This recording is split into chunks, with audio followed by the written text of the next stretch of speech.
Thank you for joining us. Another episode of Catching Up with Jacob. And here he is, all the way across on the other side, literally, of the world, Jacob Prash. Blessings to Jesus, dear friends. Greetings from Sydney, Australia today. Sydney, Australia, wherever you are. We are down under. Pleased to be here with the believers in Jesus who are in Australia. We had a blessed time in New Zealand as well. And we look forward to continuing our itinerary in Australia and on to Singapore and Southeast Asia and the Far East. All right. Amen. Not too far from you, but not quite in Australia. David Lister. Good morning. It's almost good to be here at 2 a.m. or 3 now. Where are you, David? Tell us where you are. I am in Singapore taking 2 days off before I head up to Thailand. So, Meeting up with the believers there, Scott and the believers there. Amen. believers at prison stuff and church with Jay Lee. Amen. Well, not too far from your room, Jacob, is Davey. How are you, Davey? It's doing pretty good, thanks. Good to be with you all. Yeah, good morning. And all the way on the Pacific Coast, though, now coming back here to California. Jay, how are you, brother? Good to be here. Good to see everyone. Hey, it's good to have you here, brother. Absolutely. Just to remind everyone, Jacob will be speaking in Sydney. He'll be speaking in Victoria. He'll be speaking in Perth. David, you got the rest of the schedule for our brother Jacob here so people can understand it. I mean, they can go to memorial.org, but they can understand more from this video where they should go if they want to visit with Jacob. Yep. Well, Jacob's speaking today in Sydney at Kurawee Primary School, both today and tomorrow. Just to clarify a couple of things with the Melbourne Geelong meetings, Jacob is speaking this coming Thursday, that's May 30th, at the Holiday Inn Melbourne Airport, this Thursday at 6 p.m. And then on the 1st and 2nd of June, the meetings are actually in Geelong. They're at Geelong at the Ridges Hotel.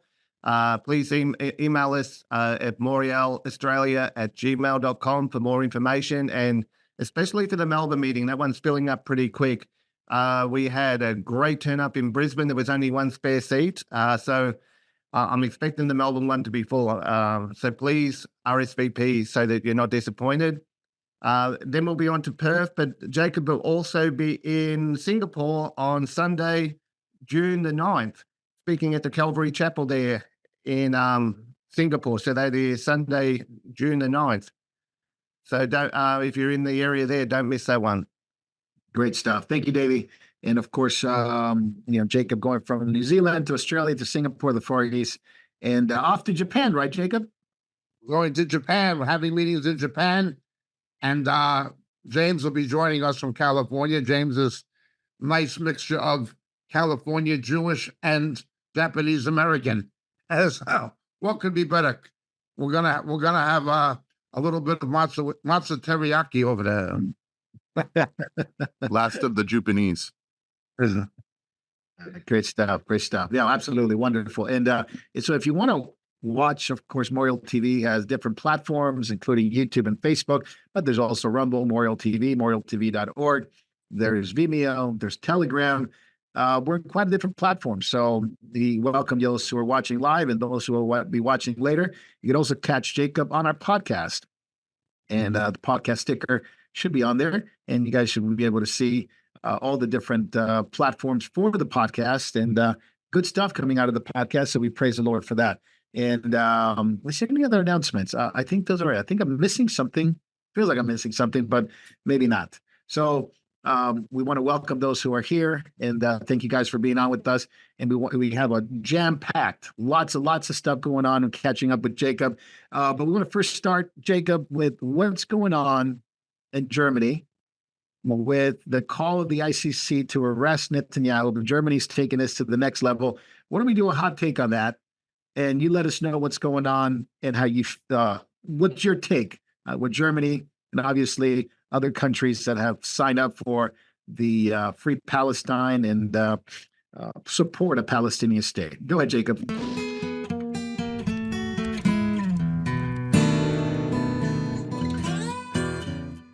It is virtually unbelievable what's transpiring. First of all, which Palestinian state do you want to give diplomatic recognition to? The Hamas state, which is sponsored by Iran, a terrorist state. You want to reward them for their fifth attack on Israel since Israel withdrew from Gaza in 2005. You want to reward them for what they did on the 7th of October of last year, for the kidnappings, for the beheading of babies, for the rape of women. You want to thank them for that by giving them recognition. Or do you wish to give recognition to Fatah, to the Palestinian Authority of Abbas in the West Bank? By the way, they hate each other and killed 25,000 of each other. And just a week before last, Hamas arrested representatives who were bringing food aid into Gaza from the West Bank, from Fatah, Arafat's people. Hamas came to power because Fatah, Arafat's people, stole the international aid. And now, of course, Hamas has stolen it. 3 men in Qatar stole $11 billion of international aid from their own people. The rest they use for military purposes instead of to build an infrastructure for a future Gaza state. That's the situation. So do you want to give it to the Iranian-sponsored terrorist Hamas organization, which the European Union admits as terrorist, or do you want to recognize Fatah? Now, if you want to recognize Fatah, you have another problem. They have no democratic legitimacy. They have not had an election in over 18 years. For nearly 20 years, they have not had an elected government because they're afraid that the people will vote for Hamas. So you have an unelected, non-democratic government in complete violation of the Oslo Accords. You want to recognize them when they don't even democratically represent the people they govern, or do you want to have Hamas a terrorist organization? That would be my first question. But let's look at these nations that did it. Norway, disturbingly, Ireland, and Spain. Norway, Ireland, and Spain. Thankfully, there were conservatives in Spain who did speak out against it. His name was Mr. Senor Santiago Abasco. Were enraged and understood the seriousness of what was being done by Sanchez and the left-wing government. But this is a situation where Spain has gone back to its historical anti-Semitism.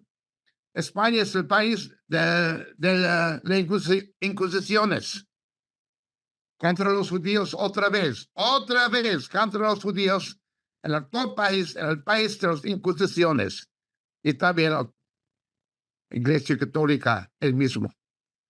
Esto es muy verdad, muy peligroso, qué lástima para España. It's absolutely horrific and unbelievable that the Catholic Church took 500 years to admit there was an Inquisition. And then supposedly there was some kind of an apology for what happened in Spain. And now they're doing this again. They're doing this again. In Spanish history, it was under Ferdinand and Isabella who launched the Inquisitions, but they also fought the Moors. They fought the Muslims and Arabs themselves. These people don't understand their own history of their own country.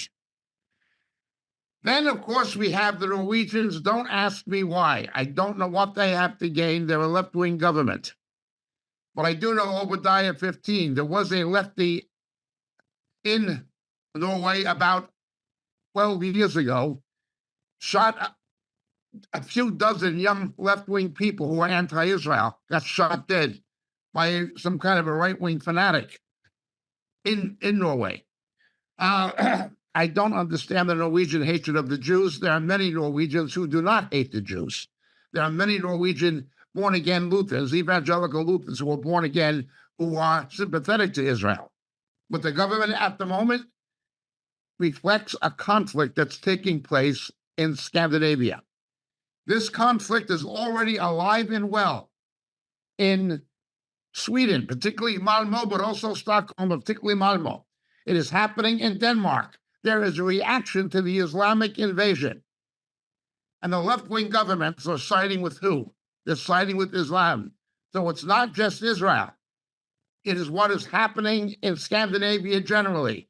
There is a grassroots reaction to the rapes, to the crime, to the social parasitism, to the attempts to enforce Sharia on democratic countries. And the governments of the left in those countries are pushing against those who are nationalists, who are trying to defend their countries and regain control of their countries from not only the Muslims, but the left wing who have sponsored them. And this trend is also in Holland. It's in Holland with Geert Wilders, and it is in Ireland. Ireland is also a country that did it. Now, my mother's family are Irish. This is, again, like what it's always been. It's Spain doing what Spain always did with inquisitions. It's Ireland doing what Ireland always did. Again, another Roman Catholic country with a history of anti-Semitism. We have the Catholic priest Flaherty, and then Fahey, Dennis Fahey, and then Sean South, who led the IRA attacks against the British in the 1950s. They were in the Maria Dulce, an extremely anti-Semitic Roman Catholic organization. You had been Sinn Féin. Now, the Sinn Féin today, the political wing of the IRA, is not the Sinn Féin of Michael Collins. With the Easter Uprising and what came out of it, those people were not terrorists. Michael Collins was a soldier. He was a partisan. He was an Irish Republican nationalist. These were the original Fenians. They were not terrorists, and they were not involved in organized crime, terrorizing their own people. They're not like the Provisional IRA.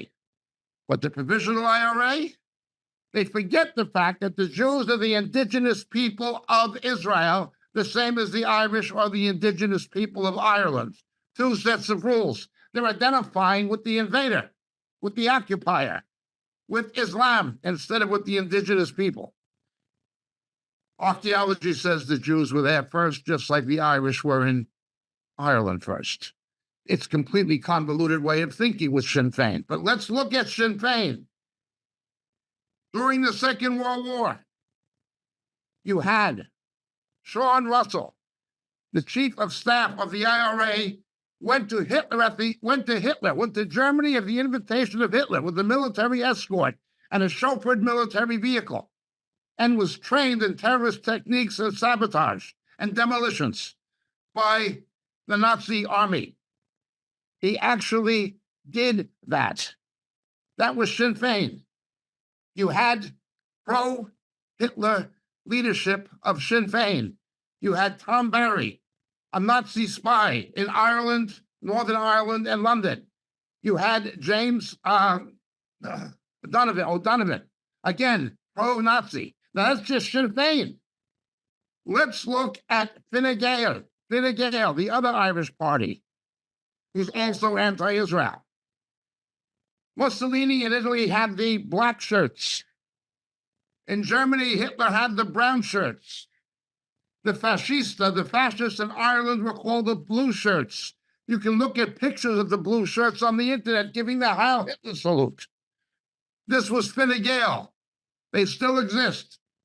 And then we have the party of my fellow New Yorker, Eamon de Valera, who was half Spanish and half Irish. Eamon de Valera, born in New York City. Because of American pressure and because he was an American, he had to covertly cooperate with the Americans in the Second World War to a degree. But his official policy was absolute neutrality. At the end of the Second World War, when Hitler was dead, when the concentration camps were liberated and people saw what the Nazis did at Buchenwald, at Treblinka, at Auschwitz, and in Dachau, when Coventry was in ruins, when the east end of London was in ruins, when the V2 attacks had happened, when the Nazis bombed the American military field hospital in Bastogne in the Battle of the Bulge and shot American prisoners of war from the 101st Airborne, unarmed prisoners of war, and murdered them. This all came out at the same time in the media. Everybody knew what happened. The American 8th Army of Patton conquered Central and Southern Germany. Montgomery conquered Northern Germany, and the Russians came in from the east and reached Berlin.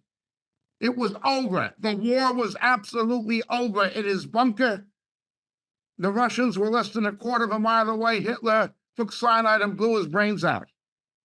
Eamon de Valera, the Taoiseach, the Prime Minister of Ireland, born in New York City, went to the German embassy in Dublin to convey his condolences to Nazi Germany, what was left of it, upon the suicide of Adolf Hitler.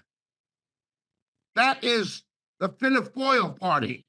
Sinn Féin, Fine Gael, Fianna Fáil, Fine me somebody better to vote for. This is just the traditional anti-Semitism of so much of Irish political history. And I am not saying all Irish people are anti-Semitic. They certainly are not. Bearing in mind, my mother's family is Irish Catholic. I have Irish family in Ireland, Donegal Court. Not all Irish people are that.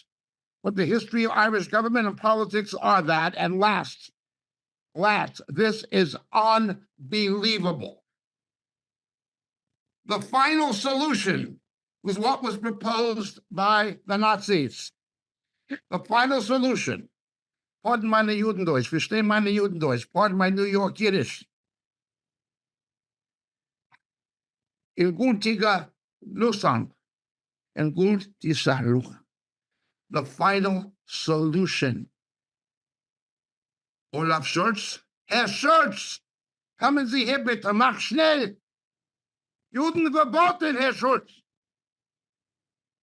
Sind Sie ein Sohn des Dritten Reiches? Sind Sie ein Sohn des Dritten Reiches? Sie sind Gestapo von Hitler. Du bist ein Nazi. You're going to arrest the Prime Minister of Israel. A nation born out of the Holocaust, a nation born out of the ovens of the Nazis.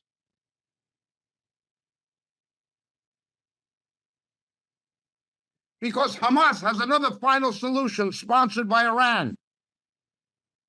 They have a final solution. They openly say it. First the Saturday people, then the Sunday people. We're going to kill all the Jews, not just the Zionists, then we're going to kill the Christians. They openly say they have a final solution to exterminate all the Jews. They quote from the Quran, the last day will not come until a tree says, there's a Jew hiding on back of me, come and murder him. This is their ideology, this is their religious profession. They have a final solution, just like Germany did under Hitler. Du bist ein Nazi. Well, you almost carried it out. They came out of the concentration camps as refugees with rags on their backs and crawled back to their ancient land. And now everybody's angry. How dare you defend yourself? Just let them kill you the way you let them kill you in the Inquisition in Spain. Just let them put your children in ovens the way we put your children in ovens during the Holocaust. How dare you defend yourself? We'll arrest you. You're an international criminal. Says Germany? Germany? Of all nations? Now, we know that the International Criminal Court and the ICJ is a joke in The Hague. We know it's a joke. But you've got an Islamic prosecutor, a Muslim prosecutor, wanting to bring an indictment and criminal charges against the Rosh Hashanah, against the Prime Minister of Israel for self-defense. The ICJ didn't even mention self-defense, and the ICC couldn't care less about it. But Germany? Germany wants to enforce a bogus arrest and indictment? Arrest the Prime Minister of the nation that came into being, established by the United Nations as a result of what Germany did. Du bist eine Nazi. Sie sind Gestapo von Hitler? Das ist eine große Katastrophe. Eine große Katastrophe für Deutschland. Sind Sie ein Sohn des Dritten Reiches? Forgive my New York Yiddish, the best I can do, but you know what I mean. Very good, Jacob. That's a hot take. And that will go up and be posted. You mentioned Norway, Jacob, and I remember Christian, the king of Norway, Christian the X. So that was Denmark.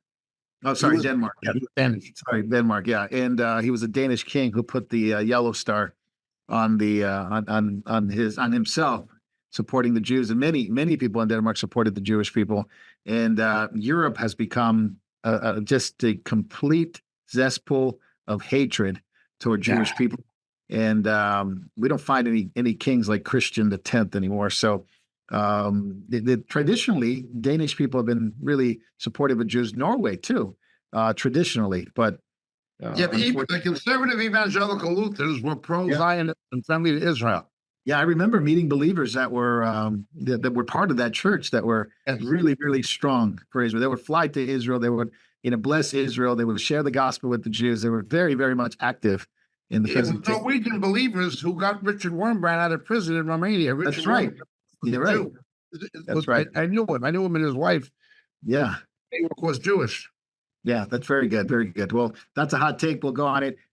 Jacob, let's get started catching up because just quick comments. If you want to make any comments on this, Media Matters is laying out people. CNN's got the worst ratings since 1991. I think Bush 1 was president at that time. I don't think we're going to be pretty sad about that. I think we might have a party since not a lot of people are watching CNN. I think it's 83,000 people watch their primetime shows.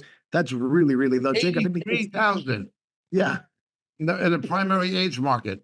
Yeah. And also, what's the other one? Pixels? Pixels laid off a couple of hundred. James, Oh, what's did that company that cartoon producers? Is it Pixel Pix? Yeah, Pixar. Pixar. Pixar? Yeah. Really? Oh, man. All right. Also have been hit with big layoffs. Yeah. Jay, I don't think we're going to cry a river. We're going to cry me a river for Media Matters. They've been a despicable news organization, if you want to call them that. They're just basically an arm of the DNC. Well, I think specifically Hillary Clinton's probably crying a river. You know, it's her baby. that and what was the other organization that they had? It was I forget what they called. MoveOn.org. Move Oh, on. man. Yes. Yeah. If there was any organization that was more anti-Christian, anti-Jewish, anti-conservative, those were two. Media Matters and MoveOn.org were one of the ones. But CNN, Jay, I mean, I had to read this twice. 25 to 54 demographic, 83,000 on primetime shows. I mean, if you've ever been down Sunset Strip, there's the big CNN building. I just have to wonder where are they going to do the spirit cookie potluck now that CNN is in financial trouble. Yeah. You think They've got a building, and they've got a big building, a big office and studio complex on the west side of Manhattan in Hudson Yards. They've got a big, huge place in Atlanta, their original place. Oh, yeah, that is the place. Yeah. They've got a lot of infrastructure to support. Well, how are you going to do it with 83,000 people in prime time? Well, here's one of the things is so CNN is big overseas. If you remember, Jacob, they have news. They're shown in Australia. They're shown here in Singapore. Everywhere they have a voice, but not as much in the USA. But over here, they have a voice. Yeah, say CNN International. Yeah, CNN International, but CNN America. Part of it, but I don't know if like I remember they were in every airport, but they were paying for that access. So if that's the thing over here, and their paying is coming from America, they could soon be going down over here too. Because you can only give away your product so long. Yeah. Well, David, maybe Anderson Cooper will come knocking at our door for for a job or something. Maybe. I wouldn't worry. Jeff Bezos is getting his checkbook. Oh, I need my lawn cut, but I don't trust him that he would do a good job. yeah. What about happened to Disney? I thought they repented of this stuff, and then they had said they were making a new start, and then they went right back with the Virgin film. Oh, pretty much. What about Vivek Ramaswamy buying BuzzFeed, fourth largest investor in BuzzFeed? Jay, any chances that will turn around? I mean, with Vivek, there's a good chance, actually. I mean, he's a smart operator. He's really good at management, and I'd be very surprised if he allows BuzzFeed to continue the direction it's going as far as its political bias. Yeah. Jacob, we might be able to get into BuzzFeed now. 2 million shares. Yeah. Yeah. I only wish he would become a Christian. I have nothing against the guy, but he is a Hindu. But ideologically, I agree with him 85, if not 90% of the time. Yeah, no, I know. It's interesting. Jacob, he wasn't always this way. He was an Obama guy early on. He was. yeah, some people think he's not maybe a plant or something like that, which, yeah, there's always that capabilities of people turning around And turning candidate. yeah, exactly. Especially during the presidency. Jacob, let's get to the hot topic. It's former President Abraham Razi. I'm sure he's enjoying his time now and getting his eternal rewards. I'm not sure if he's going to meet 72 virgins, but he died in a helicopter crash and just right by Azerbaijan. Four total. 3 other ministers of Iran passed away. So Tehran is in mourning right now. There's lots of people here in the States that are celebrating his death.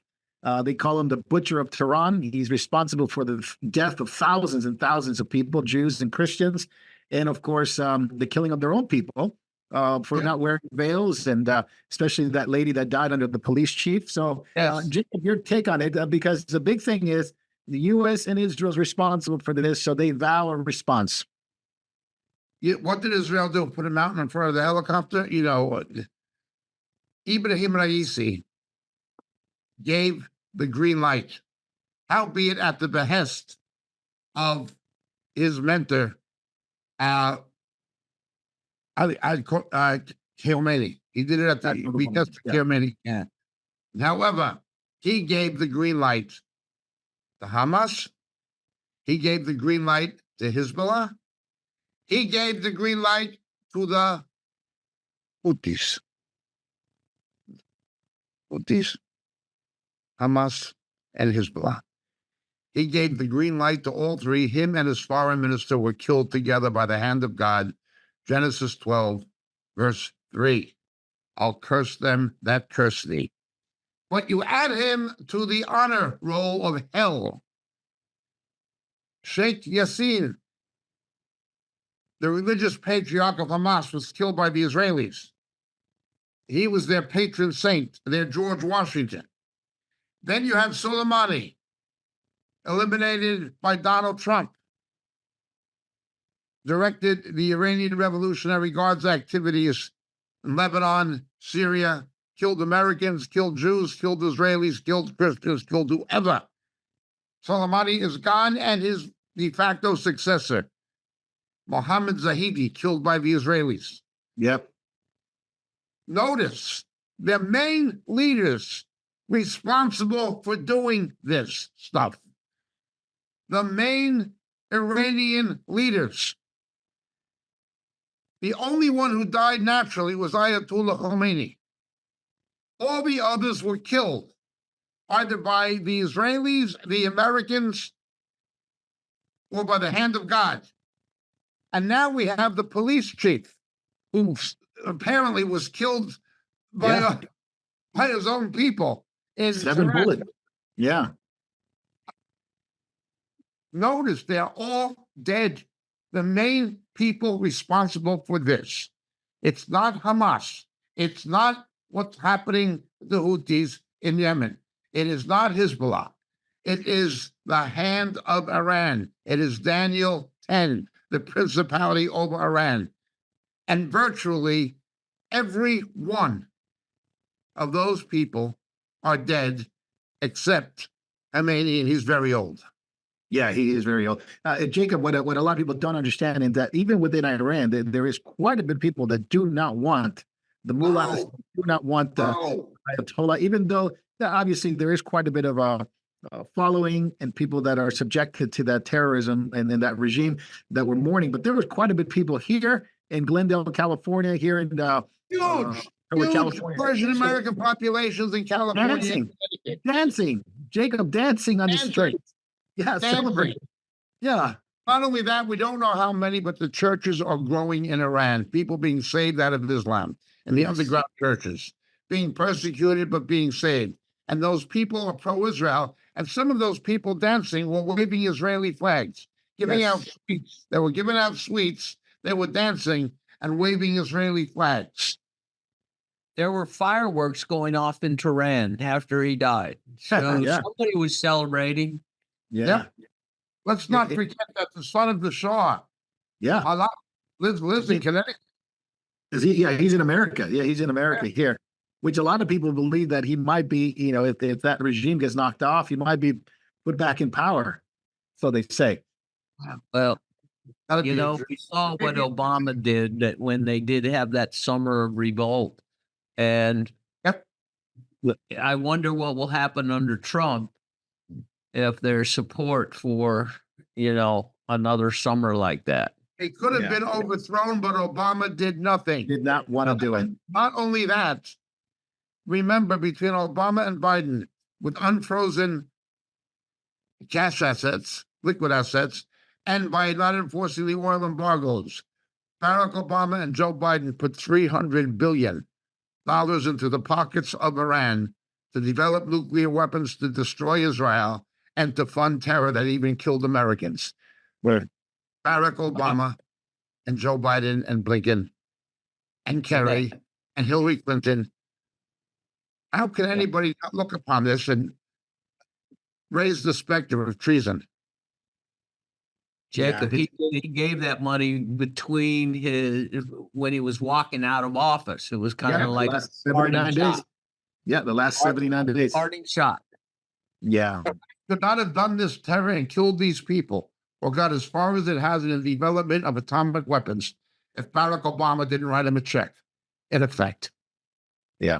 And what we do need to understand, hopefully everybody understands, there's quite a bit of believers in Iran, that the growing population of Christianity, because they've been so subjected to this regime.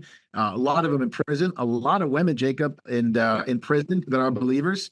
So it only is going to take the hand of the Lord to remove this regime, and maybe Persia will be a blessed country because of the believers there. Maybe.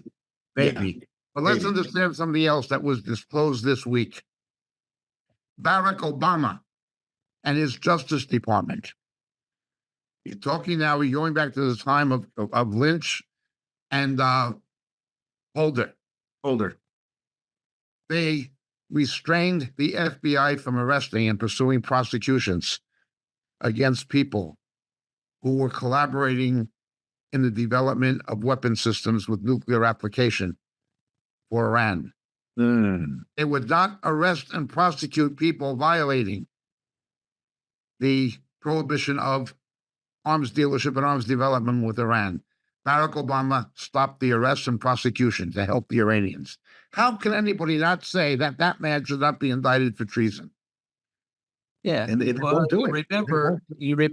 You remember it was Clinton that gave China the missile technology they needed to deliver these weapons. Absolutely.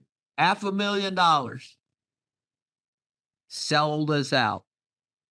I did want to ask you guys a question. We had Robert Fico, Slovakian prime minister, attempt murder. They almost killed him, put 5 bullets, and he's still he's past the critical condition. So I think he's going to live. Then you have the Iranian leaders that are falling by the wayside. But then you have this situation that happened, Jacob, with the FBI in 2022. We found out now that the FBI was authorized by the DOJ to use lethal force at the raid of Mar-a-Lago on 2022. So the Biden administration authorized the use of lethal force. They even said that they're instructed not to wear or to wear unmarked clothing and to hide that they were law enforcement. Jacob, were they trying to provoke something? I mean, this is by far one of the most grievous things and alarming things that I've ever heard against a former president. This shows the wickedness and corruption of the Biden administration, certainly of Merrick Garland, and of the corruption of the FBI. Absolutely. Permission to use lethal force to raid the home of the former president. Why not use lethal force to arrest Barack Obama on charges of treason? Can you imagine if they did that to Obama? People would be outraged. The media would be outraged.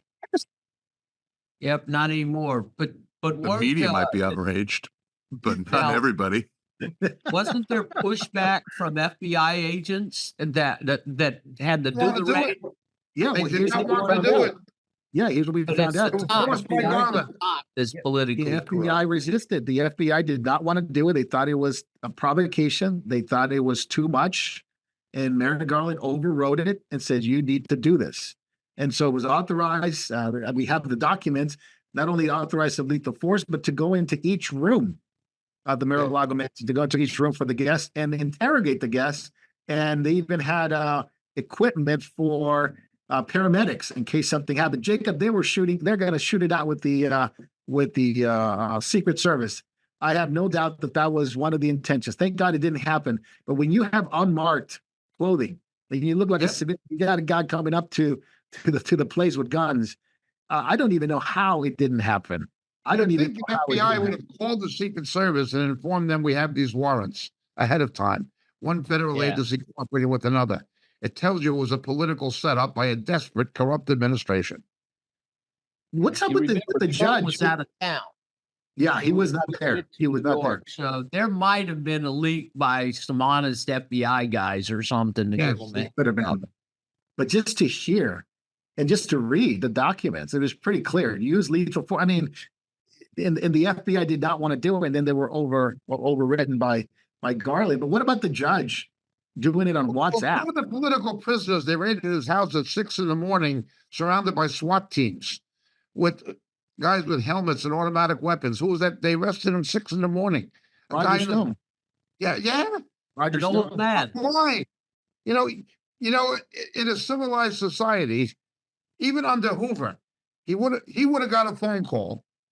Please call your lawyer. We'll be at your house tomorrow. Is 10 o'clock convenient? Or can you Or surrender meet him to at his the lawyer's office. They would allow you, or even he could come in and turn himself in at That's the right. FBI. That would normally be done on that level. But Jacob, they were Trump and his lawyers were cooperating with the Yes. FBI. It wasn't like he was resisting; he was very much cooperating. Then they stormed Mar-a-Lago, and even though they didn't want to do it, the DOJ wanted to do it. Jacob, you mentioned Roger Stone. There's another guy, James O'Keefe. They did the same thing. Exactly. Are they provoking something? Are they going after something, creating such an uproar that if they were to shoot it out, they would get what they want, which is Well, they tried to do that on January 6th. yeah. The films show the Capitol Police opening doors, letting the protesters come in peacefully. Yeah. The only person shot then was shot by a police officer who's been promoted, who probably should have been indicted, shooting that unarmed female veteran. Yeah, I agree. And arresting people, holding them without bail, a complete abrogation of democratic principle. They already tried to do it on January 6th. They tried to provoke it. Yeah. And Jacob, I got a question. Jacob and David and whoever wants to answer too. It's Speaker Mike Johnson, on the last budget, fully funded the DOJ and the FBI. Even when Republicans said, don't do to that extent, don't do to the full extent that they wanted. They got a new building. They got more money than they ever got before. And he held the Republicans who didn't want to give it to the FBI because it was just going to expand their reach. And since they have the power of the purse, but Johnson has handed it to Schumer. I mean, am I wrong on this? No, you're not wrong. That is why I'm so disappointed in him. He professes to be a born-again believer as well. Now, I realize he's got a 1-seat or 2-seat majority in the House. He's in a very precarious state. He's trying to stop Bowman. He's trying to stop Hakeem, whatever his name is. He's trying to stop Pelosi. Yeah. I realize he's in a precarious state politically, but he should have drew the line with that, and he didn't. He No, allowed it's- democracy to be assaulted. Yeah, the FISA 7-2. And then this guy, David. That he passed the bill to allow the FBI to spy on us, thus overriding our Fourth Amendment rights, and allows them to do this over the phone with a judge. You know, Can they you don't imagine- even have to, you know, look, so this is they can, but he was smart enough to not let them spy on them. Yeah, yeah, yeah. You can't do it. Hypocrisy. Yeah, Bruce Reinhardt, he's a judge, magistrate of the United States. He did it on WhatsApp. That was the warrant of a sign. I didn't know they could do that. I mean, I was shocked. I didn't know they could do it over WhatsApp, which it's got. I guess it's owned by Zuckerberg, and he's got great encryption. You used to actually have to present evidence to get a fine. You had to go before a judge and actually push down enough evidence that there's reasonable surety that this guy's involved in something bad. Now That's right. You just believe the cop. Instead of believing the woman, now it's believe the cop. Man. Now, the aftermath of this, Jacob, is Trump went to the Bronx, and you're quite familiar with this. Over 30,000 people. I mean, that's a very low estimation. It might have been more, to the point where even CNN was shocked, admitting that this is not what the Democrats wanted. More people went to see Donald Trump. Yeah. I used to work in the South Bronx at Hunts Point Market in the railroad. We used to spot refrigeration cars that were bringing vegetable produce from the Sun Belt up to New York. And I worked for the railroad, but it was in Hunts Point Market in the South Bronx. They made a movie with Paul Newman called Fort Apache. I remember what the South Bronx was like at that particular time. It made Boyle Heights seem like Bel Air. Man. I mean, You're not familiar with LA Democrat. if this place was bad, man. This place was bad. Completely Latino. Wasn't that where Yankee Stadium used to be? Not far. The Yankee Stadium is over on the Harlem Riverside. Not far. You have to go further up in the Bronx to get reasonably decent neighborhoods, but the South Bronx was just absolutely, most of it was horrible. For him to get tens of thousands of people, I'm telling you, a lot of those people, they must have been at least 3/4 of them had to be Hispanic in that area, because I know that area quite well. Yeah. You know, and New York, and it's right next to the congressional district of AOC. Yeah, she freaked out. Part of her district constituency is in Queens. Part of it is in the Bronx. Right next to her home turf. He got that many people. It makes quite a statement. Of course, he is a New Yorker. Let's remember that. But Correct. Yeah. Schumer is not going to like it. Adams is not going to like it. AOC is not going to like it. Jacob, do you think if there is an election, which we'll talk about that in a moment, because I think there's great provocation to not to have one, but there's even people talking about the fact that Trump can win New York. Is that even possible? I mean, it would take a miracle of God. It would take something of a miracle of God. A Republican has not carried New York in quite some time. Like Nixon carried it simply. Did Reagan carry it? I don't even remember. Reagan carried it simply because Carter was so bad. And he beat Mondale. He beat Mondale pretty handily. 48 to 2 states. He won 48 states.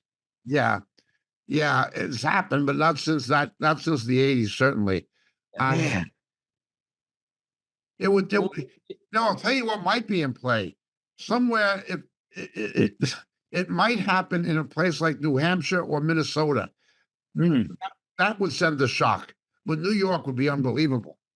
Yeah, that New Jersey. I mean, they're even talking about New Jersey. He went to New Jersey. I watched the video on the beach. It was near the beach, and he got thousands. In New Jersey, he got tens of thousands. Yep. You know Marco, what scares me of all this is, like I used to be a poll worker, and you could go in the polls and look. I was shown how the Democrats work and how they get votes, and then I look at the Garvey runoff, where all of a sudden he's leading by thousands of votes, and then within minutes he's behind by thousands, and his votes went backwards. So it shows you they still have the ability. His votes went backwards. He had 108. Now it went to 93,000. So it's just insanity that Dominion can reach in there, or whatever company is doing this. I don't know if it's Dominion whatever company, they do seem to be able to have the ability to change votes. Yeah, And right. Trump, I wrote him multiple times. We need Republican judges and Republican poll workers in every polling booth in America so they can keep an eye. And Trump better have teams of lawyers everywhere to be able to stop whatever they do. Whatever's going to happen. Yeah. Remember how they would put paper over the windows so nobody could see in? They cut the feeds from the film, the CTV cameras. TV cameras, yeah. It was also like what Krasner and Wolf did in Pennsylvania. It was the same. Yeah. But there's Now even we know all- questions about Georgia. There's even questions about Georgia, and you got a rhino governor who will go along with it. You know, Yep. Yeah. Well, you Go know, ahead, they found 150,000 votes that they were just told the other day. The people that ran the polling and the election security, that they found all these votes that were Yeah. cast and they were changed. And what did they do? Tabled it. Yeah. Yeah. Go ahead, Jake. Yeah, So we're not going to do anything. We're not going to add content. Real quickly, I just wanted to kind of comment on all that's going on right now. What you're seeing is very similar to when the Roman Republic was dying. We see Marius and Sulla here. You know, when Yes. Marius came in office, he got rid of all the Sullites. When Sulla came in office, he got rid of all of the Marians. That's what you see with Joe Biden. He goes after Rudy Giuliani, Steve Yep. Bannon, Michael Flynn. These people are being prosecuted because they're political adversaries. Absolutely. They're part of the Trump Threat. management team. Now, Yeah. the question that I have is, if Trump wins, and does he do the same thing? It's almost he has to, because Yeah. obviously people like Garland, people like these prosecutions that are popping up everywhere against him, he needs to go after and remove these people, and there needs to be some kind of justice to them. Yeah. And Retribution. just to There's no remind question everyone, Garland and Mayorkas need to be prosecuted. absolutely, but it's not going to be just remove them. They have to actually serve some kind of sentence. Yeah. You can't just let them go like Lynch and Holder and just kind of get a CNN That's show, something like that. Yeah. But it's going to be really, really hard, because look, the first thing he should do when he's elected, say, whoever serves at the leisure of the president, have your resignation on my desk day one. And then I'll tell you if you're working on day two. But the problem is all those organizations, the State Department, the Justice Department, all those people are infected with Yeah. people that are liberal. Yeah. Super top to liberal. bottom. And Yeah. so they're going to have, if they can get the Senate and the House, they need to change the laws so that you can remove people that are civil service. You know, A couple of things on the election. Yeah, a couple of things in the election I wanted to bring up. What do you guys think? Trump is going to speak at the Libertarian Convention, trying to get the independent vote. Libertarians are, no offense to anybody who's a libertarian, the party itself and some of the policies are just absolutely crazy. Yeah. But Jacob, what do you think? I haven't seen this. He didn't do it last time. Reaching Okay. out, speaking at the convention. Back in the 80s, I used to vote Libertarian as a protest against Democrats and Republicans, but their social libertarian policies were not as extreme as they have become now, where literally anything goes. They want heroin for kids. They want Yeah, heroin. I couldn't vote Libertarian now. I disagreed with them on a small government and on fiscal conservatism and on a free market economy. I hated the Democrats and Republicans. I couldn't stand the establishment, so I voted for them as a protest, as I also voted for the Constitution Party as a protest against the parties. But they're not the same party as they were. However, the idea is to see Kennedy, to see the Greens, to see Cornel West, and to see Stein from the Greens, and to see the Libertarians hurt Biden more than they hurt Trump. That's what he's trying to do. that hurt them more than they hurt the Republicans. That is what they're trying to do. Now, I think with the really small Green parties, the Green Party, that's a given. But the Libertarian Party and Kennedy are in play. Who are they going to hurt more, Biden or Trump? Now, they'll hurt both, but the question is, which one will they hurt will they more? to the detriment of the Democrats or of the Republicans? Yeah, some of the right now, libertarian Kennedy policies is. Go ahead, David. Right now, Kennedy is only on 6 states ballots right now. He's promised to be on all 50. All of but them. Yeah. time is running out. It is. And so to get on all 50, so if he only gets on to a handful, it won't be a play because, Yeah. But he could hurt in certain states, depending, Yes. Yeah, some of the libertarian points that I think it's probably the one that Trump will go after is the very anti-legal immigration. That's one of the libertarian main points, and they want guns. That's another libertarian point. Yeah, Second Amendment.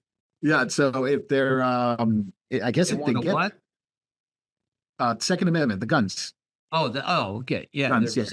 Hey, So those go are back to the 80s, the Libertarian Party two big more, pillars. was more predisposed to open immigration. Interesting. The way they looked at it, the great immigration of the early 20th century was one of the things that created an economic boom for the United States in the beginning of the 20th century. Similarly, during the Civil War, the Irish potato famine, and the huge immigration of people from Ireland into Boston, Philadelphia, New York. Again, it provided manpower for mining and for industry and soldiers for the Union Army, the Irish brigades and stuff like this, New York 69, the base.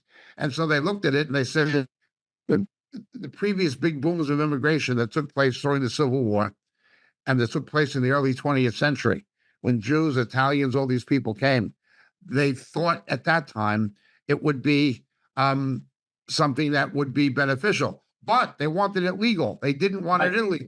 That's right. That's right. Jacob, the other one is Biden is not on the Ohio ballot, and there are a very good reason to think that he may not be there in November. According to state legislation, this is a law that's been around for a long time in Ohio. 90 days before the ballot is printed, you need to have your candidate. The Democratic Party, the DNC, is not going to have their convention until 75 days. So before the election. So the Ohio state legislature and the representatives are saying, you're not putting your candidate in. We can't have it in there. We cannot have it on the ballot. This is strange. It's a weird story. As things currently stand, there's no Biden on the ballot. Jacob, is this a plain oversight? They don't care. They think they're going to lose, or they're going to use it as political interference. It's the Republicans in Ohio who want emergency legislation to make sure Biden gets on the ballot. One fear being, when he loses the election, they'll be able to say it was not fair because he was not on the ballot in a key. Yeah, they're going to use it as an interference. A key state. Yeah. Yeah. Yeah, but it still won't hold up. It won't hold up. I don't think, because hopefully Biden will, Trump will win by such a electoral majority. Yeah. Oh, you want Ohio? You've got a good man in Ohio and Senator Vance. The old establishment Republican thing of Kasich and Rhodes, that's long gone. There's a new Republican Party that's really conservative led in Ohio, and then Senator Vance was good for that state and good for the country. I think that they know that Ohio is gone like Florida. It has become a red state, pretty much. Yeah, it used to be that any president that won Florida and Ohio usually won, except one. Trump did not win even when he won Florida and Ohio. So it's interesting how that's going to go. But I did want to get to the main point. Jacob, the provocations, all the stuff that we talked about, most young people believe there's going to be a civil war. Most older people do not believe we're going to have a civil war. So let me give some breakdowns here. Rasmussen, there was a poll and a survey done. And here's what the baby boomers and the silent generation said. No, there will not be a civil war. Reason being, most of my friends and colleagues, people my age, we might disagree on some things, but it's not enough for a civil war. Younger people, Generation X, Generation Millennials, Z, their friends and colleagues are so far divided that they believe it will happen. They believe it will happen because it's such a huge divide. So the older generation is more cohesive. The younger generation is politically polarized. Jacob, how will we ever know we're in a civil war unless you look at it from hindsight, right? So this is what happened in 1865. So let's run through some of those things that led to the Civil War, and people didn't even know it was starting. Yeah, let's look at it in retrospect. Remember, the 13 original American colonies, we were British, the Americans were British. 18 months before the Battle of Bunker Hill, which was the first significant battle of the American Revolution, 18 months before the American Revolution began with the Minutemen, okay? Before there was even a proper Continental Army, as such. When that happened, the majority of people in the 13 colonies did not want to rebel against Britain or against George III. That's right. Once it happened, over a period of 18 months, you had the Boston Tea Party, and you had the Boston Massacre, and you had the tearing down the statue of George III at Bowling Green in Manhattan, in New York, and you had Patrick Henry's speech in the church in Richmond, "Give me liberty or give me death." Like all of that kind of stuff happened in a relatively short time. Overnight, the revolution took shape. But even once it did, 1/3 of American colonists were Tory, were pro-British. They became the basic demographic of English-speaking Canada, not in Quebec, but in Ontario. These were people who left New York, Pennsylvania, New Jersey, and they went to Canada. 1/3 of the population was Tory and fought with the British Army, many of them. Yeah. 1/3 was neutral. 1/3 was neutral. Only 1/3 supported the Continental Congress and George Washington. Only 1/3. Well, the Civil War was the same. Not until Lincoln was elected, not until you had a pro-abolitionist president, did most people think there was a Civil War. Remember, 18 months earlier in Harper's Ferry, Virginia, with John Brown, most people thought he was a terrible man who should have been hung. Now, he gave his prediction, what was going to happen, that the sins of the nation have to be purged with blood and all this because of the slavery and things. He was a crazy guy, he was a radical and all that. But most people agreed with hanging him. I mean, he didn't get much sympathy. Right. Okay? 18 months later, they changed the lyrics of "My eyes have seen the glory of the coming of the Lord." They were singing "John Brown's body lies the moaning in the grave." Yep. It only took 18 months for the country to flip entirely in both the American Revolution and in the American Civil War. The question is, can that happen again? Well, potentially it may. Yeah, you're talking about bleeding Kansas. That took place in 1854, 10 years before we even had the Civil War. Things on John Brown, things were going on in Kansas. Well, Lawrence, Kansas was the place, and out of that came this radicalism with Quantrill. You know, it was brewing for years, but most people never thought it would get to the point where what happened at Fort Sumter kicked it off. You know, then there was the first battle of Bull Run, but it was Fort Sumter that kicked it off. Until you had a pro-abolitionist president, most people didn't think it could happen. In the Battle of Bull Run, people showed up to a picnic. It was a picnic over Virginia. I think it's right there. They did the same thing in the Crimean War with the Charge of the Light Brigade. Wealthy people came down from Britain by ship, from England by ship, to have picnics and all that, and watch the charge. And I thought it was going to be the same kind of thing, you know, same kind of, and then people were astounded with what happened. Yeah. So the Light Brigade was the slaughter, Road to 600, you know, Tennyson and all that stuff. Well, at Bull Run, people were astounded when McDowell was defeated by Stonewall Jackson. Yeah, they People ran. were astounded. They never thought it could happen. Yeah. And then they wake up to the new world. And notice it followed an election. Yes, exactly. It was precipitated by a controversial, tight election. And even presidents were not put on the ballots. Don't forget, Lincoln didn't win the first round. Yeah. I know this is the weirdest part. And what was that? Ernest Hemingway thinks that how do you go bankrupt two ways? Slowly and then suddenly, right? It's like this idea that things began to, slowly happens. There's really not much Yep. Yep. noticeable change. And then all of a sudden you are in a different world. Jacob, that's my fear. My fear is that within America, but it's not just America, although this is what we're talking about, but Sweden's heading to a civil war, the migrant violence And against- Ireland. And Ireland. In Ireland. Pressing it. The left-wing political machines and mainstream media and universities are trying to repress the reality.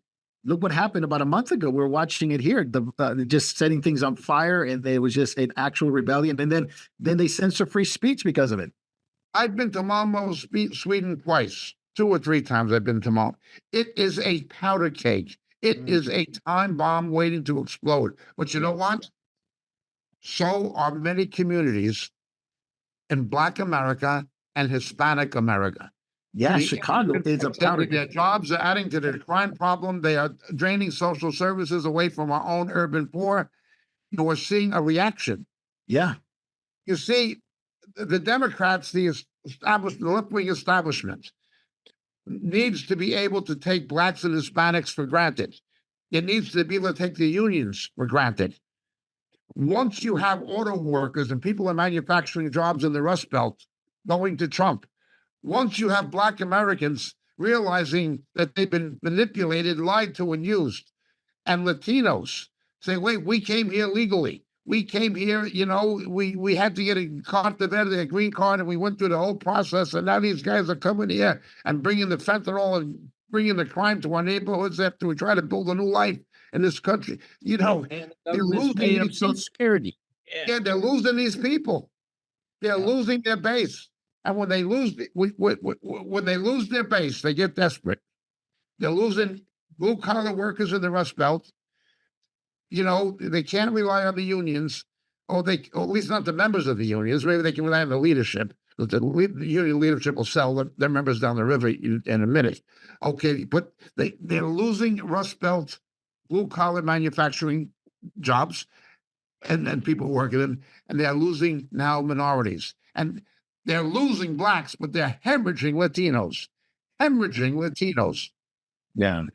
Jacob, do you think the same thing in the UK and France? You got an uprising of Brits who are saying this is enough. This is enough. We can't have another prime minister doing this to us. You see cities like London, like Bradford, that are absolutely invaded, and they are absolutely outraged over this. But nothing seems to be happening. Do you think it'll soon have a reaction within the They've taken over London. Khan was reelected. Okay, they got rid of the Muslim as First Minister of Scotland. There is something of a reaction in Britain, something. But the real reaction is in Ireland and with Le Pen in France. It is with, and it is also with Geert Wilders in Holland, and it is in Denmark and Sweden. And that's where it is. So it seems like the world in Italy, and to a degree in Italy. To a degree in Italy. Yeah, I was Portugal. Okay, so here in London, here it is. London, Birmingham, Leeds, Blackburn, Sheffield, Oxford, Luton, Oldham, Rochdale, and Brent. City councillors and various Muslim leaders in those cities. Sharia for Britain. It's a thing that the Muslims parade around. Would there be a reaction, Jacob? There will be, but I would expect there to be a reaction in Scandinavia and in Ireland and in France before Britain. What also is interesting, don't forget, the Islamic issue is only one issue with the left. This past week in Deutschland, in Germany, the German National Assembly decriminalized pedophilia. Can you believe that? There's an activist organization called Pedophile Rights. That's what they call themselves.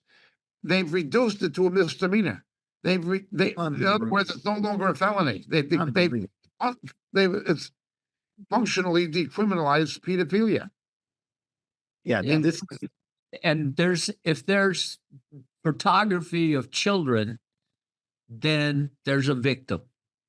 That's a child. Yeah, absolutely. They've And I forgotten think it. this is the great divide. And then it was interesting by the survey. of older people thinking it won't happen, but younger people are absolutely sure it will happen. And that kind of leads me into thinking, of the psychology of Americans, where older people got along, at least politically, didn't make a big deal about it, and they were able to at least, they disagree on certain things, but they weren't into the homosexuality, the pedophilia, the transsexuality. As you get into the younger generation, now there's a huge divide, which I don't think it will be able to be overcome. Go ahead, David. In the continental United States, you've got basically 4 areas. The Democrats are too weak in New Mexico. Again, you have the largest demographic in New Mexico are Hispanics, and a lot of them are moving to a right center or even a conservative position. But they've got Colorado. Okay, they've got Colorado in the middle of the West. There are conservatives in rural Colorado, but they've got Denver, Boulder, that stuff. Okay, they got Colorado. They've got the entire West Coast, and they've got the Northeast from Virginia, Washington, Maryland, Delaware, New Jersey, New York, and New England, most of New England. Okay, they've got 3 areas, and then of course Illinois in the middle of the country, in the Midwest. It's not like the Civil War where it was the South and the North, where there was a Mason line. Yeah, it's not geographical. It's sections. Yeah. Yes, absolutely, because it is much more to do than geography, Jacob. But the same thing I can make about World War III. When you look back in hindsight at World War II or World War I, all these events that led up to it. Now in hindsight, we can say, of course, it was going to happen. We could see it. It's Civil War, same thing.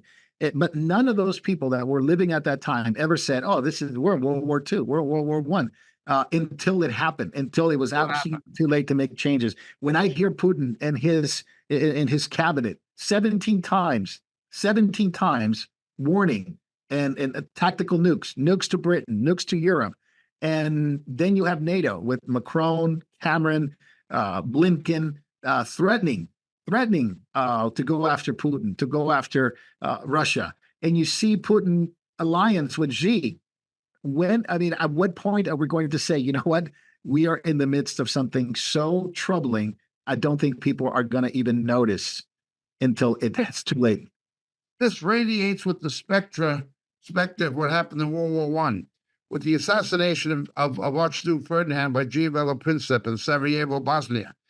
Nobody imagined that Russia and France would get dragged into that war, that would drag in Britain, that would drag in the Austro-Hungarian Empire and Germany, aligned against Britain and France, and then America get dragged into it. Yeah, nobody imagined that a local conflict in the Balkans could result in something like this.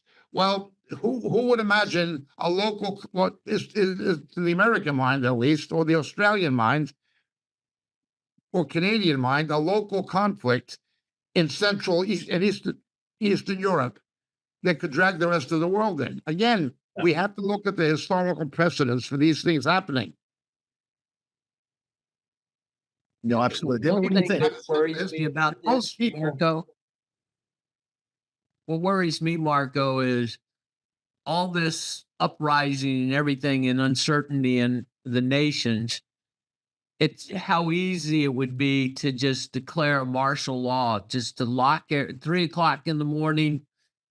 They just turn off the communications, turn off the electricity, and just lie to us that, oh, hey, we've been hacked by some foreign power, and now with no communications, with no ability to shut down the banks with your cards, there would be lack of movement, lack of the ability to communicate, unless you just have you're like a Minuteman that has radios and some communications, but still, it would just be kind of local levels, and it would be very easy for them to declare martial law and stop everything, It would be. If you want your bank account back, you got to get your card.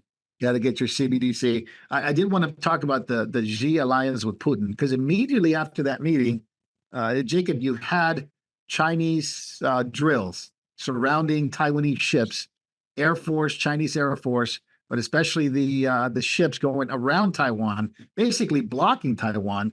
Although they said it was only a drill, it was very clear from Xi that it was a response to the new president of Taiwan. The new Why? president. President Lai. Yeah, Lai Ching-te. He basically says that Taiwan is an independent country.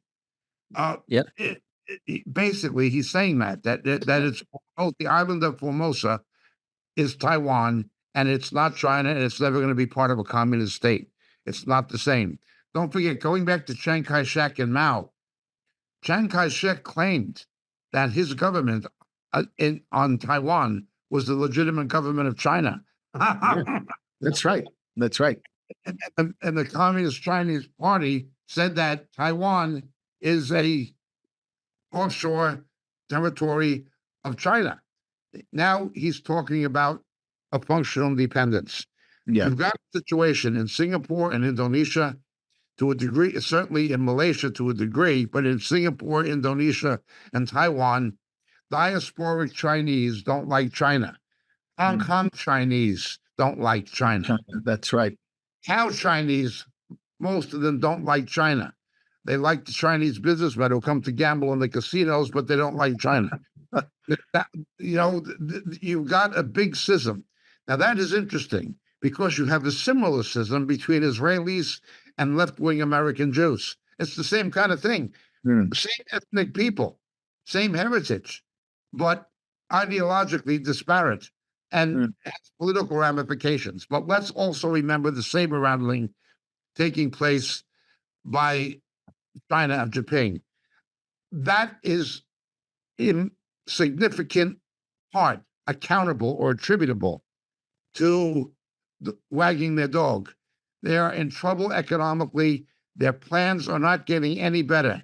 Now they are telling bankrupt local governments, local, regional, provincial governments to buy these houses that nobody else wants to buy.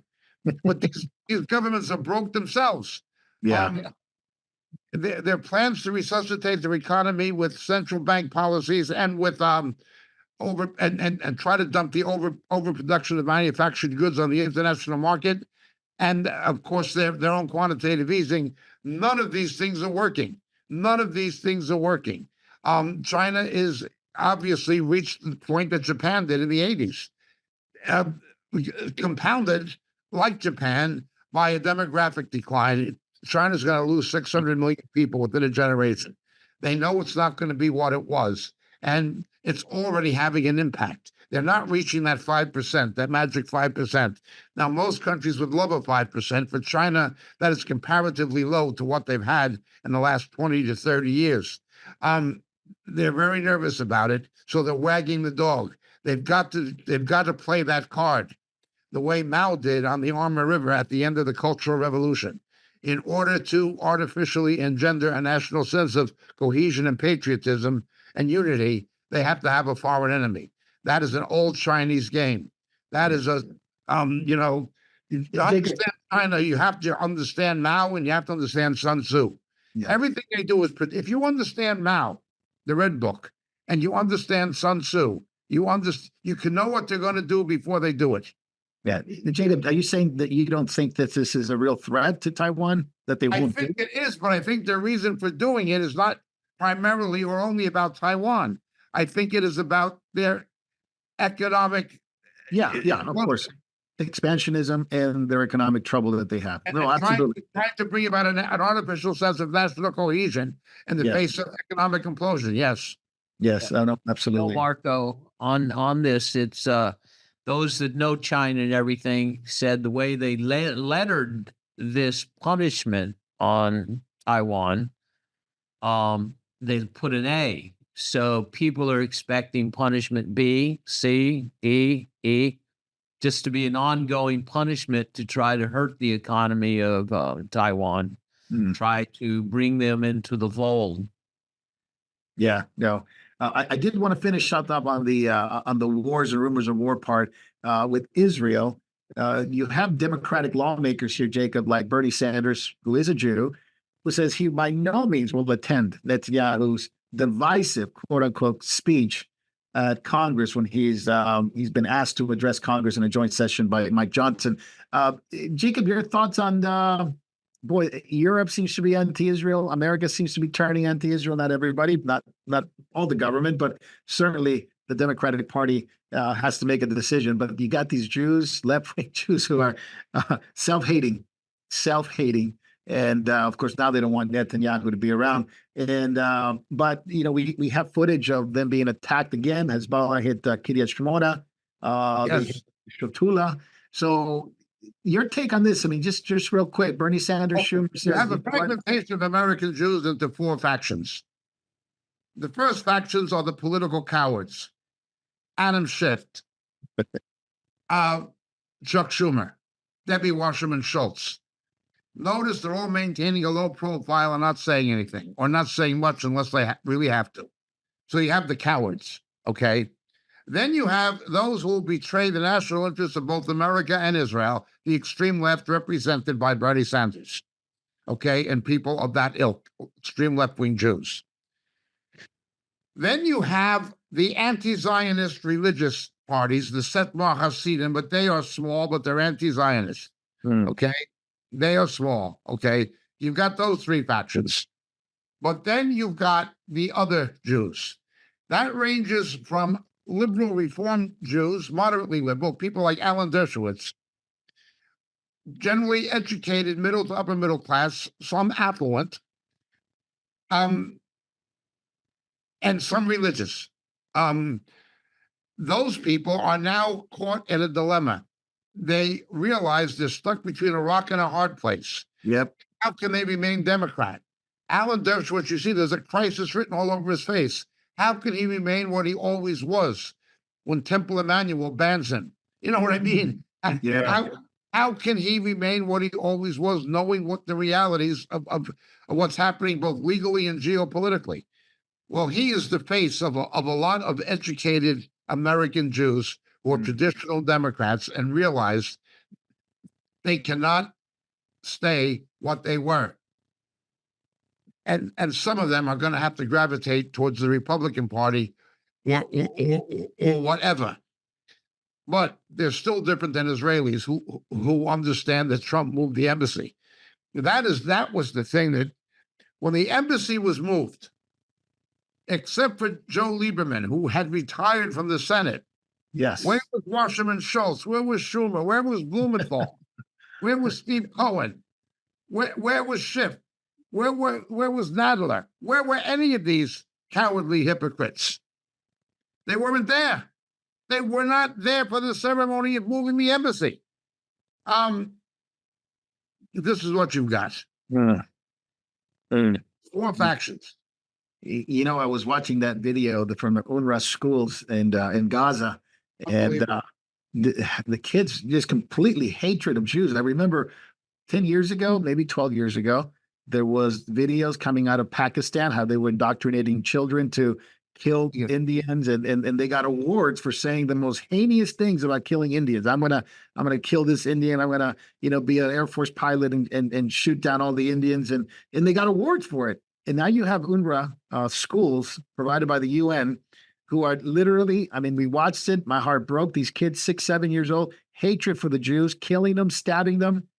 Unreal. Yeah, provided by the UN, United Nations Relief and Works Agency, which should be abolished and which Donald Trump stopped funding. Yes, right. They are operated by the UN, these schools, but they are funded by the American taxpayer, thanks to Joe Obama. We are paying for it. We are paying for children to be indoctrinated in hatred and terror. Yeah, only the Lord Jesus can remove that hate, man. Seriously, because this hate is engendered by Blinken, a Jew, Secretary of State, writing the checks for it. Yeah.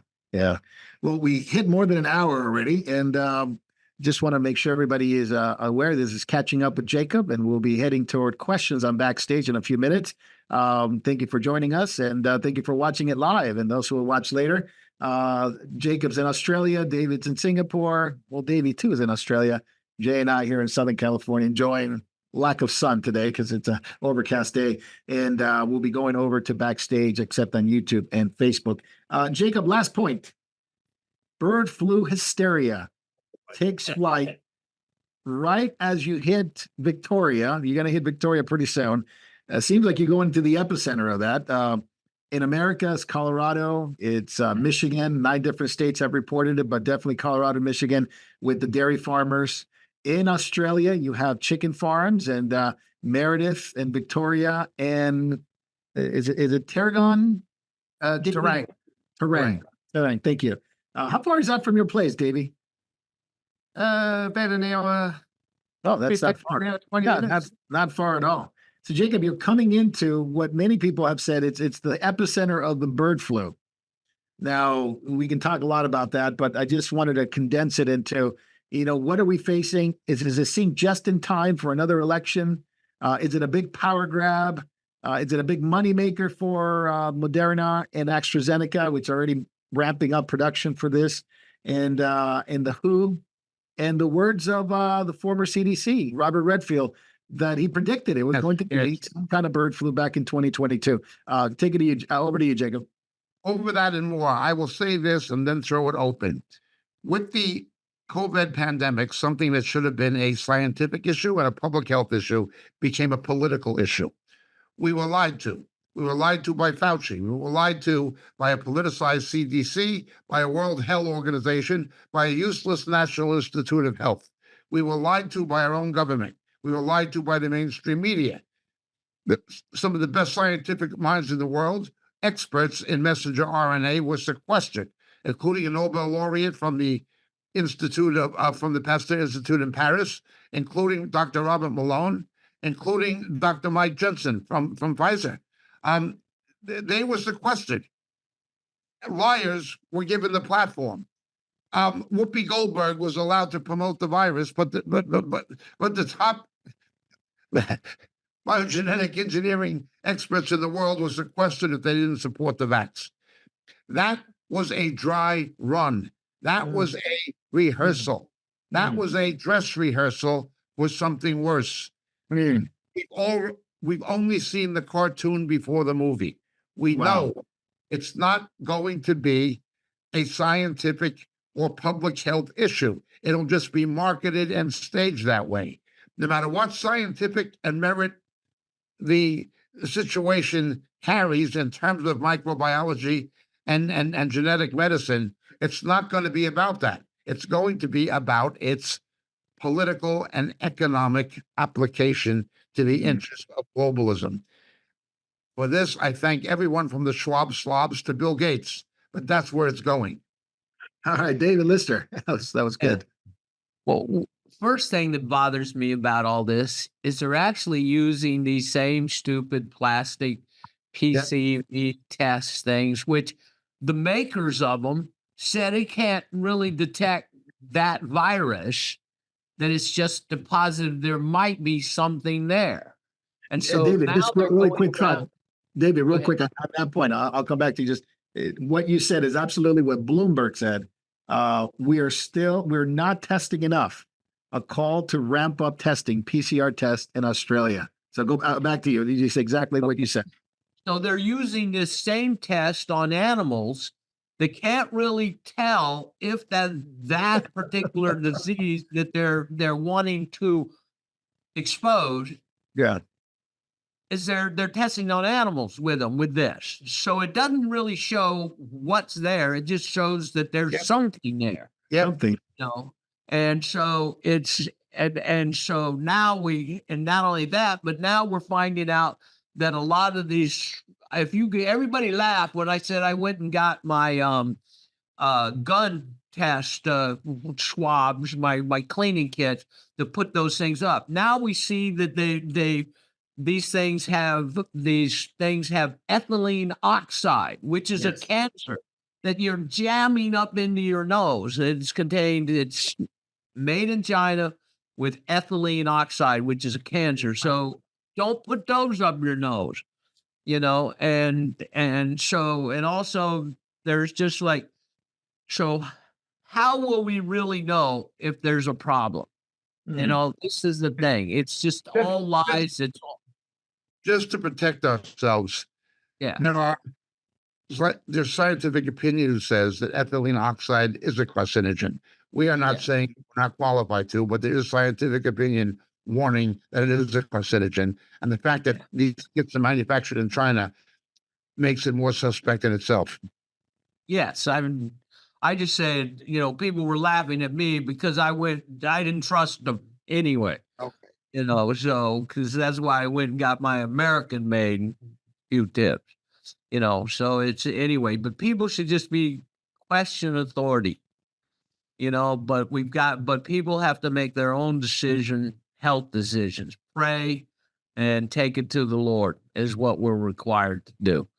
That's But right. how will we, now what do we still continue to see Schwab's plan of killing food, of they're burning beehives over here Oh yeah, no more in honey bees. production in New Zealand and in Australia. So no bees, no pollinations. And we used to send, from what I understood, when I talked to this one man here, that Australia and New Zealand send bees to Canada. They ship them across and then they pollinate during different times.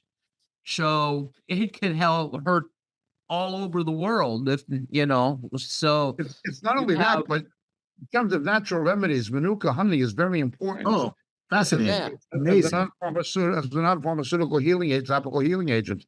And Incredible. it tastes really good, but it's It does. it's too expensive to put on your toast in the morning, but it's good to have some of the medicine cabinet.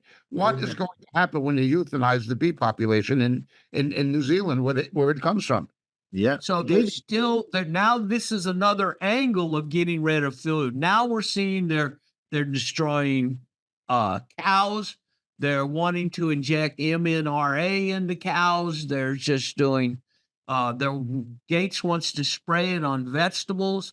So there's a full-on assault against the human race and depopulation by the World Economic Forum. They're doing it every which way as fast as they can. They want to be on track for their 2030. Hayden, go ahead. Oh, yeah. Well, I totally agree with you there too, David. It is the destruction of the food supply. And look, one of the immediate things we're really going to see here in Australia, in Victoria in particular, is look, they've already exterminated 500,000 chickens in Victoria. Oh my. Jacob was commenting the other day on how bad the inflation here is in Australia. And particularly, look, Daniel Andrews broke Victoria. Victoria is probably about the worst state in the country for food prices and everything like that. Your average family, your average person cannot afford to buy beef or lamb. Now, it's kind of become a luxury item. So most people are turning to chicken. Well, yeah, chicken is the more affordable meat for most people. Now, the meat prices for chicken are going to, and chicken and eggs are all going to go through the roof. That's going to be one of the first things the average person's going to notice. This is all happening at the same time. They've got the WHO pandemic treaty coming up on the in a couple of days' time. I've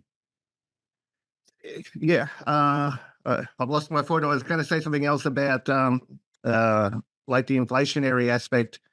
We know Bill Gates has got his artificial egg thing. He set up shop here in Australia. Yeah, it's going to become very difficult for people here. But the Biosecurity Act, the Biosecurity Act was amended here 2 years ago in 2022 during the last pandemic. So basically now in Victoria, what do you call it? Their officials can come onto your property, any property. They don't need to show ID, and they can seize anything, any agricultural thing they want off your property, whether it be a plant, whether it be livestock, anything they deem as being a biosecurity risk. They don't need to show ID. They don't need to give advance warning. They can just come onto your property. So if you've got home chickens, they could be a threat. They can come on, they can seize them. We all know where this is heading. They're really prepping us up for another lockdown just in case, they've also been pumping up new coronavirus strains. I forget what they called this one. It had a crazy name. They're pumping up the rhetoric again. We know what's ahead. It's not going to be good. People aren't going to be able to afford chicken now, so they're going to have to go to these alternatives. I mean, who are we going to get? Bill Gates come on the scene with his cancer-causing lab-grown meats and fake milk, because you won't be able to drink the milk because, it could be infected. You're going to cold the cows. Yeah. So the very thing that Davey's describing in Australia with the seizure of agricultural produce and also of farming equipment apparatus without any particular warrant or the court order to be able to do it. That took place in Pennsylvania against the Amish. Yeah, remember that? They raided. With the pasteurized milk and so on. The Amish were practicing organic farming before anybody else even thought of it. They always did. That was just, it was their culture, and there was even a religious aspect to it with them. You know what I mean? They always did it. But, and the state government, the State Department of Health and Agriculture began targeting the Amish. Yep. And that's about the healthiest natural food you're going to get in the face of the earth, is what That's right. That's right. Yeah. Are When you they saying that started- the Amish GMO have is not started- good? Okay. Go ahead. Sorry. Go ahead. The Amish have started registering to vote. It's not been a big thing with them. And so they started registering to vote. And when I happened to be talking to one of the owners of the co-op that I would go to once in a while to buy some organic things and such, for things for cheaper price. And I was talking to him about what's coming, and pretty soon I turned around and I saw 4 or 5 Amish guys all standing around and listening. And so they're starting to hear things. They're starting to be worried, because I said, look, your livings are at threat. They want to depopulate, farmers. It's ecocide. You guys are killing the environment. Yeah. Go ahead, Jake. I was just saying, in newsflash, GMO is good for you, and if it's made meat in a petri dish that's injected with, don't they grow it from a cancer cell? Yeah, it's a cancer. Yeah, It's the fastest cancer cell ever. It came from a lady in the 70s. And it's just, it's super fast. It is incredible growth, and they still use it. yeah. That's there's nothing wrong with that.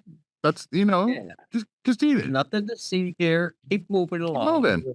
Yeah. I would gotta say the virus that was found in the pathogenic strain of avian influenza in Australia is the H7N3, which they were surprised. It was very different than the H5N1, which is the normally bird flu. So it somehow has a different strain in Australia. And based on Robert Redfield's former CDC director, talking about the 5 amino acids that they have to change in order to make it more aggressive against humans. This is a part of what he was warning about back in 2022, and now he's coming out again saying, like Jacob said, this is the one we need to worry about. And so bird flu.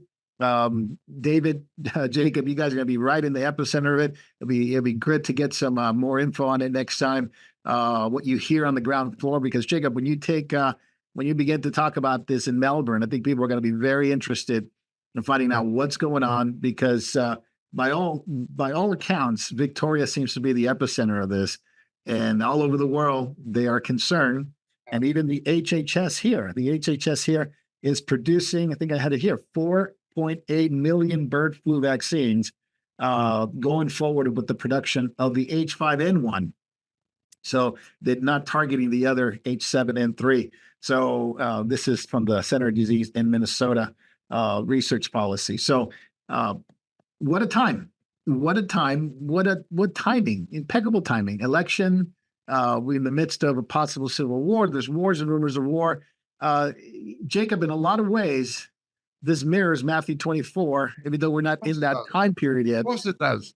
Yeah. See, remember when Ford was president, they wanted to manufacture a vaccine, and they needed eggs to do it. Remember? Yeah, that's how it started. Yeah.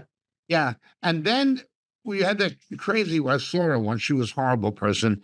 Edwina Curry was the British health minister. She had no qualification or background to be that, but she said eggs were then dangerous. So that caused her to have to get fired, fortunately. But she was off the wall anyway. Terrible person. But that was in Britain. But then you had the situation where there was another bird flu fever that originally supposedly came from Vietnam. Now, I had been in Vietnam at the time smuggling Bibles. This is back in the 90s. I shouldn't say that on the... Anyway, Delete that from the record. yeah. People were herding. They have herds of ducks, like you have a guy with a herd of sheep in the Middle East or something, or New Zealand. They have herds of ducks. I don't know how.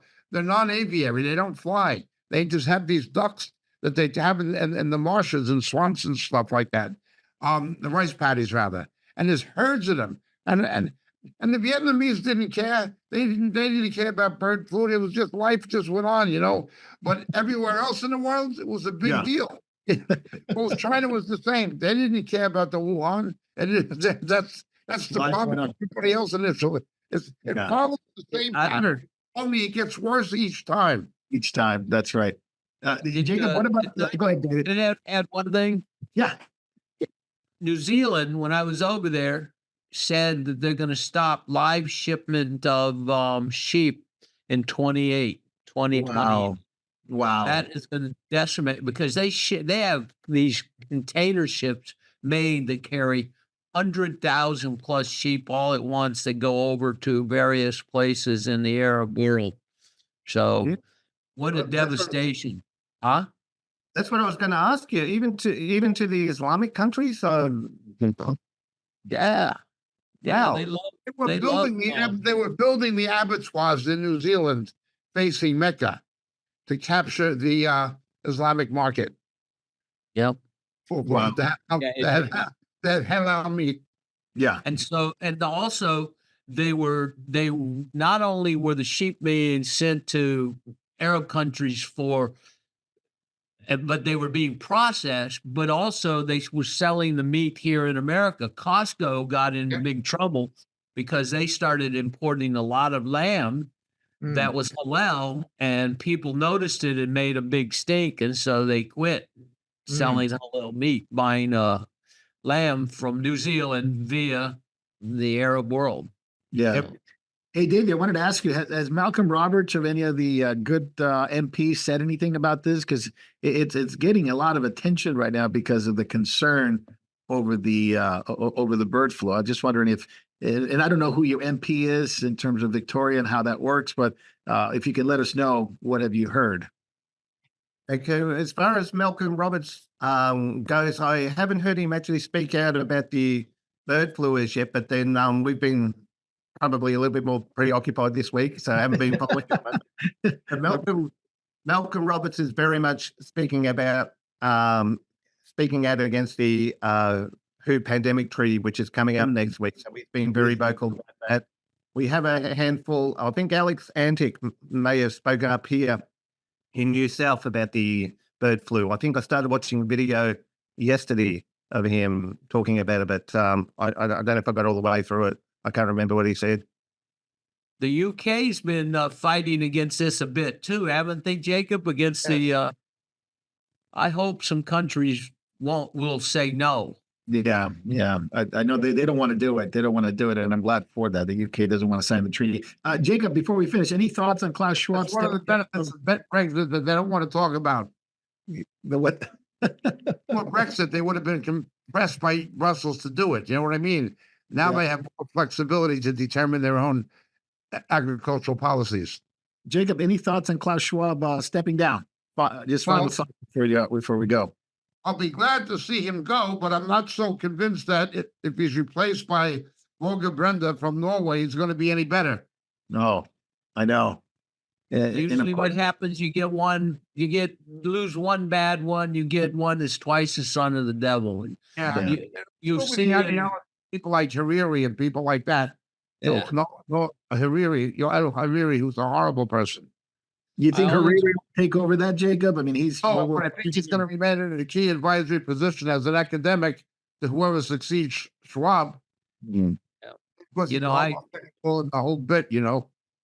always wondered why Solomon, when he went through the courts and saw his courts that he made, that he saw the corruption of the judges and everything, but he never did replace them. I'm Yeah, he wondering never if he did. knew that he had one bad guy, get one that would be twice as under the devil. Yeah. Well, Yeah. but Jacob, what did you call them? The Jeroboam and Rehoboam syndrome? Yeah. Jeroboam and Rehoboam. The Abs of Solomon, Jeroboam and Rehoboam. Which bum do you want? Yeah, then you get one bum over another. But it is interesting. Some people say, well, see, this populism is replacing globalism, and they see Schwab as a big part of that. I'm maybe a little bit more, maybe perhaps unjaded, but I don't see it as something that it's going to be of good. I think it's going to be. The world is the power of the wicked one. That's right. Unless you have somebody, unless you have a lot of saved Christians who are praying and a strong biblical influence in the government, it's not going to make a difference no matter who gets elected. I just think of Ronald Reagan and the moral majority.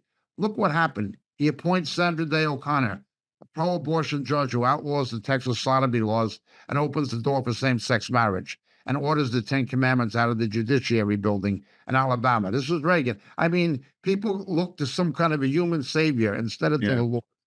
Now, we need to pray for whoever gets elected, and we need to vote with common sense and as the Lord leads us and so forth. But Christians can be so naive looking for a political solution when there isn't going to be one no matter who gets elected. It is. I don't see any political savior. I see Jesus as the savior, and I think that Amen. these people who are doing this stuff, I think that they have good people like Jack Hibbs who speak in Jack Hibbs' church. I think they have good intentions. And I even tend to agree with them politically, but I don't think it's going to make the difference that they think it's going to make.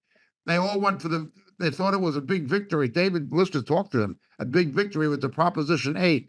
One Republican homosexual judge nominated to the bench by Ronald Reagan, appointed by Bush, reversed the Democratic will expressed electorally by the people of California. Yet all these churches, they were all celebrating, we won the victory. You won nothing. You know, nations are going to get the leaders they deserve. That's always going to be the way. Unless there is a revival, which there's none on the horizon at the present time, unless there's a repentance and a returning to Christ, it's not going to make much difference one way or another.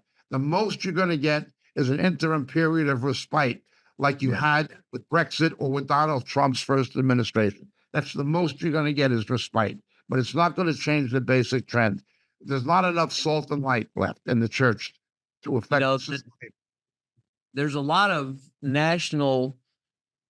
Christian nationalism that is rising from the reform camps, and they actually want to kind of create sort of a Cromwell state. But the question has to be, is there enough time for somebody to rise and to convert all these people to follow the laws that they want to institute, taking away women's right to vote, doing this, doing that? Yeah. And first of all, but unless people repent and accept the Lord and sigh and moan over the abominations that are going on in our nation, and unless they bend their will to Him, there's no revival coming. Absolutely.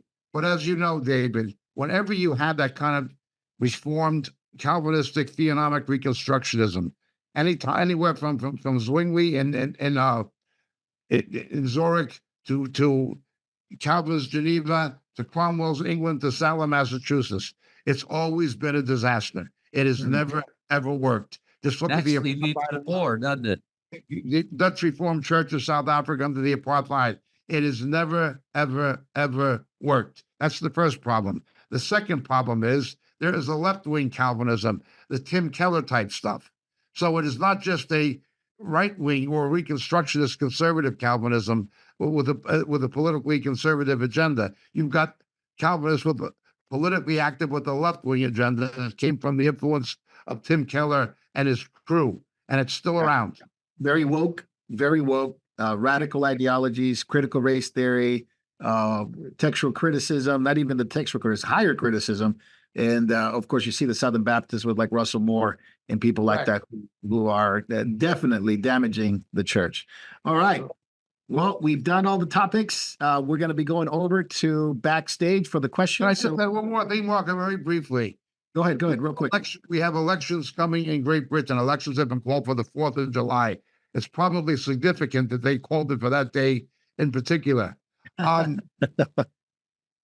Conservative Party of England is a failure.